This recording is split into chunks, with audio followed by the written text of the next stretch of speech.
लोणार तालुक्यातील खापरखेड सोमठाणा येथील विठ्ठल रुक्मिणीच्या मंदिरातील उपवासाचे फराळ खाल्ल्याने गावातील तब्बल 300 ते 400 महिलांसह पुरुषांना विषबाधा झाल्याची धक्कादायक घटना काल रात्री घडली।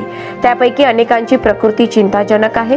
बाधित लोकांवर रात्रीच उपचार करून 100च्या वर नागरिकांना घरी सोडण्यात आले, तर सध्या 200च्या वर लोकांवर उपचार सुरू आहेत। घटना घडल्यावर बाधित लोकांना रात्रीच बेबी येथील ग्रामीण रुग्णालयात आणले असता येथील वैद्यकीय अधिकारी हे गैरहजर होते।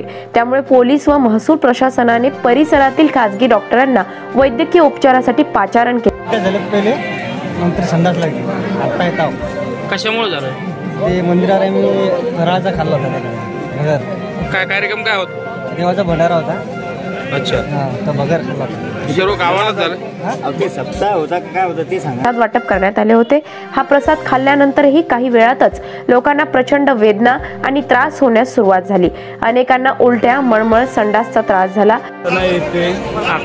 हा सोमठाणा येथे सप्ताह समारंभ झाला। त्या समारंभामध्ये आमटी आणि शेंगदाण्याची आमटी आणि भगरीचा भात ह्या प्रसाद केला। त्या प्रसादामध्ये सोमठाणा आणि खापरखेड गुले या दोन्ही गावातील लोकांनी प्रसाद घेतला। त्या प्रसादामध्ये त्यांना फूड पॉयझन वगैरे झाले आणि अशा लोकांना आम्ही बीबी ग्रामीण रुग्णालय जे हलवले।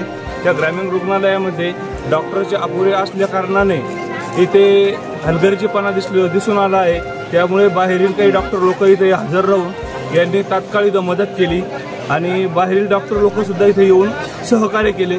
इथले जे मेन प्रमुख आहे त्यांनी बीबी ग्रामीण रुग्णालय हा रोडवर असतानाही इथे हलगर्जीपणा नेहमीच असतो।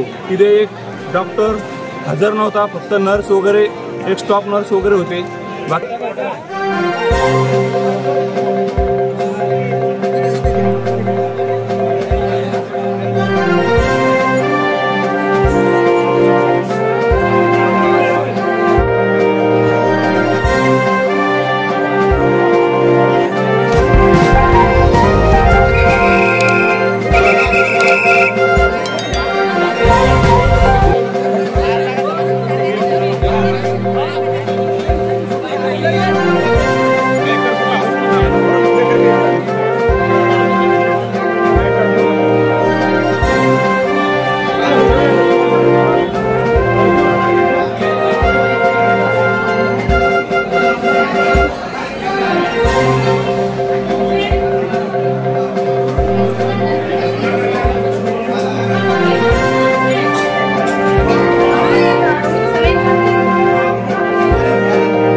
त्यामध्ये आज एकादशी या कारणानं भगरचं अल्पोहार म्हणून सर्व लहान थोर मंडळींना वाटप करण्यात आलं होतं। त्या अल्पोहारामध्ये जवळपास 500 ते 600 लोकांना विषबाधा होऊन सर्व बीबी, लोणार, मेकर, अंजनीखुर्द अशा वेगवेगळ्या ठिकाणी जवळपास सर्व लोकांना पाठवण्यात आले। त्यांच्यावर प्राथमिक उपचार चालू आहेत।